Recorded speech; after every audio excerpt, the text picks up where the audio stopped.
Painful periods, menstrual cramps या dysmenorrhoea. Periods के साथ पेन होना ये बहुत सारे फीमेल्स में, मेजॉरिटी ऑफ द फीमेल्स में एक कॉमन कंप्लेन होता है। पीरियड शुरू होने से एक दिन पहले या पीरियड के साथ और पीरियड के आने से उसके साथ 2-3 दिन तक ये pain mild to moderate variety में लोअर एब्डोमेन में होता है। जैसे जैसे पीरियड्स आते हैं, कंटिन्यू होते हैं, वैसे वैसे ये पेन कम होता जाता है। हर महीने पीरियड्स के साथ होने वाली ये पेन को प्रिवेंट कैसे करें और जब पेन हो तो उसे मैनेज कैसे करें, इसके बारे में हम इस वीडियो में बात करेंगे। पेनफुल पीरियड्स या डिस्मेनोरिया, इसके मुख्य रूप से 2 टाइप्स होते हैं, प्राइमरी डिस्मेनोरिया और सेकेंडरी डिस्मेनोरिया।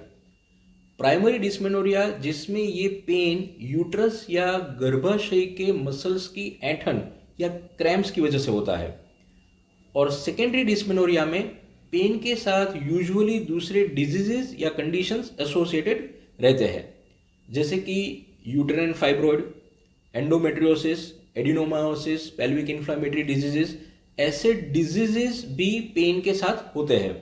तो इस सेकेंडरी डिस्मेनोरिया में इन कंडीशंस या डिजीजेस की ट्रीटमेंट करना बहुत ज़रूरी होता है। डिस्मेनोरिया क्यों होता है? पीरियड्स के दौरान यूट्रस या गर्भाशय की अंदरूनी लाइनिंग या दीवार ब्रेक होती है, इसकी वजह से ब्लीडिंग होता है। इसे बंद करने के लिए, कंट्रोल करने के लिए बॉडी से प्रोस्टाग्लैंडिन नाम के केमिकल सिक्रीट होते हैं जो इन यूट्रस की मसल्स को कॉन्ट्रैक्ट करते हैं, उनमें स्पाज्म लाते हैं, जिसकी वजह से जो ब्लीडिंग वेसल्स है, जिसमें से खून निकलता है, जो खून की नलियां है, वो कंप्रेस होती है और ब्लीडिंग बंद होता है। ये एक नॉर्मल फिजियोलॉजिकल फिनोमिनन या कहिए इवेंट रहता है। अगर कोई वजह से ये प्रोस्टाग्लैंडिन का सिक्रीशन बढ़ता है तो यूट्रस के मसल्स का स्पाज्म, उसके कॉन्ट्रैक्शंस बढ़ते हैं और उसकी वजह से पेन होता है। अगर प्रोस्टाग्लैंडिन सिक्रीशंस बहुत ज़्यादा होंगे तो स्पाज्म्स भी बहुत ज़्यादा आएंगे और पेन भी बहुत ज़्यादा होगा। नॉर्मली कोई भी टिश्यू के इन्फ्लामेशन या डैमेज से प्रोस्टाग्लैंडिन सिक्रीशन बढ़ता है, तो इसी की वजह से डिस्मेनोरिया या पीरियड्स के साथ पेन होता है। इस पेन को प्रिवेंट कैसे करें और पेन होने पर मैनेज कैसे करें? पीरियड्स के दौरान होने वाले क्रैम्प्स जो ना कि सिर्फ लोअर एब्डोमिनल रीजन में या कभी कभी बैक में और पैरों में भी फील होते हैं, इसे और एक्सेस प्रोस्टाग्लैंडिन के सिक्रीशन को कैसे कंट्रोल किया जा सके, इसके लिए आपको एटलीस्ट पीरियड्स आने के 10 दिन पहले अपनी लाइफस्टाइल में कुछ डेफिनेट चेंजेस करने पड़ेंगे। इसमें सबसे पहला जो फैक्टर है वो है स्ट्रेस। अक्सर आपने देखा होगा जब हम स्ट्रेस में होते हैं या टेंशन में होते हैं तो हमारी पेन सेंसिटिविटी बढ़ जाती है, पेन हमें ज़्यादा फील होते हैं। तो एटलीस्ट इस टाइम पे जितना हो सके उतना स्ट्रेस अवॉइड करिए, स्ट्रेसफुल सिचुएशंस को अवॉइड करिए, जितना हो सके उतना माइंडफुल लिविंग प्रैक्टिस करिए, हर हालत में जितना हो सके उतना रिलैक्स रहने की कोशिश करें। याद रखें, स्ट्रेस आपके प्रोस्टाग्लैंडिन्स के सिक्रीशंस को बढ़ाएगा और जैसे ही आप रिलैक्स रहेंगे तो ये लेवल्स कम होंगे, जिसकी वजह से आपके मेंस्ट्रुअल क्रैम्प्स में, पेन्स में बहुत फायदा होगा। Next factor is exercise. चाहे पसंद हो या ना हो, पर इसका इम्पैक्ट बहुत ज़्यादा रहेगा आपके पेन्स को कम करने में। जब भी आप एक्सरसाइज करते हैं तो आपका सर्कुलेशन बढ़ता है, जिसकी वजह से आपके हार्मोन्स का फंक्शंस बढ़ता है। इसके साथ आपके कॉर्टिसोल हार्मोन्स के लेवल भी कम होते हैं, उनका कॉन्सेंट्रेशन कम होता है, जिसकी वजह से आपके पेन्स में काफ़ी हद तक आराम होता है।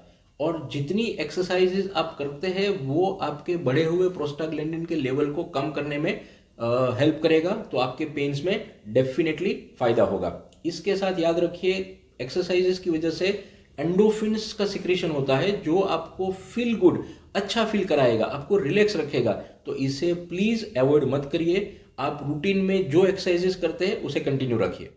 अगला इंपॉर्टेंट फैक्टर है वो है पानी। अपने आप को हाइड्रेटेड रखिए। अक्सर आपने देखा होगा कि जब भी हम पानी कम पीते हैं तो हमें ऐंठन या क्रैम्प्स मसल्स में आने की पॉसिबिलिटी बढ़ जाती है। यही होता है यूट्राइन क्रैम्प्स के साथ भी। तो अपने आप को हाइड्रेटेड रखिए, फ्लूइड का, पानी की मात्रा का ध्यान रखिए। इसकी वजह से आपके यूट्रस के मसल्स की, ऐंठन का, क्रैम्प्स की पॉसिबिलिटी काफ़ी हद तक कम हो जाएगी और आपको पेन में काफ़ी आराम मिलेगा। Factor is food. अक्सर पेशेंट्स मुझे पूछते हैं कि ये टाइम पे पेन को कम करने के लिए कोई फूड में चेंजेस करना ज़रूरी है क्या? बिल्कुल ज़रूरी है।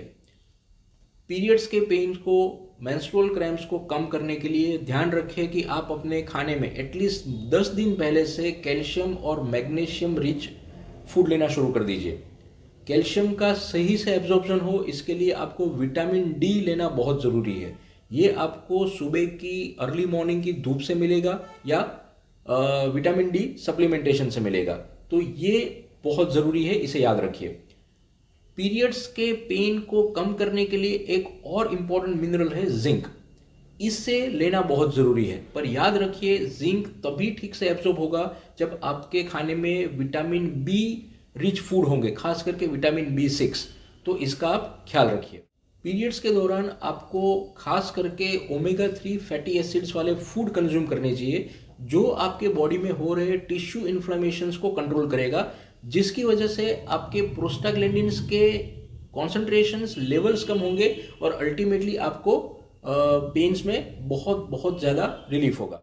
इम्पॉर्टेंट चीज़, ये तो बात हुई क्या खाना खा सकते हैं। अब कौन सी चीज़ का परहेज करना चाहिए? सबसे पहली चीज़, बाहर का खाना जिसमें प्रिजर्वेटिव होता है, tetra pack, packed food, tin food जिसमें सोडियम की मात्रा ज़्यादा होती है। तो ये सारी चीज़ें नमक आपके शरीर में बढ़ाएगा। सॉल्ट या नमक का एक्सेसिव यूज़ ना करें, उसका परहेज करें। ये सिर्फ ना ही आपके बॉडी में वाटर रिटेंशन करेगा, सूजन लाएगा, इसके साथ आपके पोटेशियम बैलेंस को भी डिस्टर्ब करेगा और कैल्शियम के एब्जॉर्प्शन में भी ऑब्स्ट्रक्शन क्रिएट करेगा। तो प्लीज़ एक्सेस सोडियम अवॉइड करिए। दूसरी चीज़, अल्कोहल और कैफिनेटेड ड्रिंक्स, इसका सेवन बंद कर दीजिए या बिल्कुल कम करिए, खास करके पीरियड्स के 10 दिन पहले से। कैफिनेटेड ड्रिंक्स में चाय, coffee, carbonated drinks, energy drinks, soft drinks, ये सब शामिल है। अल्कोहल और कैफीन आपको डिहाइड्रेट करते हैं और जैसे हमने आगे देखा, जब भी आपके शरीर से पानी की मात्रा कम होगी तो आपके बॉडी में ऐंठन या मस्कुलर क्रैम्प्स आने की पॉसिबिलिटी बढ़ जाएगी। तो इसे अवॉइड करिए। ये सारे न्यूट्रिएंट्स, विटामिन्स, मिनरल्स आपको खाने की कौन सी चीज़ में सबसे ज़्यादा मिलेंगे, इसके ऊपर मैंने डिटेल में डिस्कशन इसी सीरीज़ के PMS यानी प्री मेंस्ट्रुअल सिंड्रोम वाले वीडियो में किया है। तो प्लीज़ आप उसे ज़रूर देखिए, जिससे आपको इस सारी चीज़ों की जानकारी मिल सकेगी। अब बात करते हैं कुछ होम रेमेडीज़ के बारे में। इसमें सबसे पावरफुल और सबसे इम्पोर्टेंट होम रेमेडी है जिंजर यानी अदरक। अदरक की एक्शन ऑलमोस्ट पेन किलर जैसी होती है। तो जब भी पीरियड शुरू हो उसके 1 या 2 दिन पहले से आप खाने में जिंजर का उपयोग बढ़ा दें। याद रहे, इससे आप शुरू से ही लेना शुरू कर दें तो इसकी मैक्सिमम इफेक्ट आपको मिलेगी, पेन्स में काफ़ी हद तक आराम मिलेगा। वैसा ही एक दूसरा इंपॉर्टेंट एंजाइम है ब्रोमेलिन, जो आपके पीरियड्स के पेन को काफ़ी हद तक कम करेगा, उसमें काफ़ी आराम दिलाएगा। ये आपको मैक्सिमम मिलेगा पाइनएप्पल में। तो आपके रेगुलर डाइट में एटलीस्ट 10 दिन पहले से ये फ्रूट आपके डाइट में इंक्लूड कर दीजिए, जिससे आपके पीरियड्स पेन फ्री हो जाएंगे। अगर आपको पसंद है, आप को अच्छा लगता है, तो आप पीरियड्स के दौरान कैमोमिल चाय भी ले सकते हैं। ये सिर्फ ना ही आपको काम रखेगा, रिलैक्स रखेगा, पर एटलीस्ट इसकी इफेक्ट आपके पेन पे भी दिखेगी, आपके पेन में भी ये काफ़ी हद तक आराम देगा। इन सब चीज़ों का ध्यान रखकर आप पीरियड्स को पेन फ्री कर सकते हैं, मेंस्ट्रुअल क्रैम्प्स या डिस्मेनोरिया में काफ़ी हद तक रिलीफ पा सकते हैं, उन्हें प्रिवेंट कर सकते हैं। आशा करता हूँ ये वीडियो आपको हेल्पफुल रहेगा। फिर मिलेंगे एक नए टॉपिक के साथ एक नए वीडियो में विमेन हेल्थ सीरीज़ के लिए। तब तक stay safe, stay healthy. Thank you all.